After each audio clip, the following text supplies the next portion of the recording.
طالبان باید ټول شموله حکومت جوړ کړي، بیا به ورسره د اړیکو په عادي کولو غور کیږي.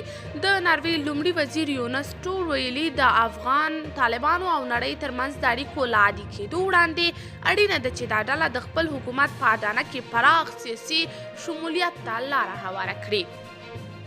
ښاغلي سټور ویلي افغان طالبانو سره د اوسلو په ناسته کې د بشري حقونو ټول شموله حکومت، بشري مرستو او د نجونو د زده کړو پر موضوعاتو جدي خبرې شوي دي. نوموړي چهارشنبه نیویارک کې د افغانستان په اړه د امنیت شورا له غونډې وړاندې خبریالانو ته وویل طالبانو سره باید حساب وشي او وکتل شي چې دې برخو کې څه ګامونه پورته کوي. ښاغلي سټور تمه وښوده چې د اوسلو غونډه به دې ته زمینه برابره کړي چې ملګري ملتونه افغانستان کې د خپل ماموریت لمنه یو ځل بیا پراخه کړي.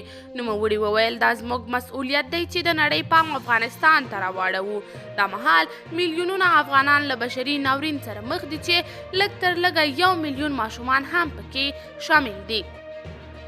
د ناروې لومړي وزیر زیاته کړه په راتلونکي پسرلي کې به ګوري چې آیا افغانستان کې نجونې ښوونځیو ته ځي، آیا د بشري مرستو ادارې دې هیواد ته لاسرسی لري او آیا طالبان دولتي مامورینو ته معاش ورکولی شي که نه.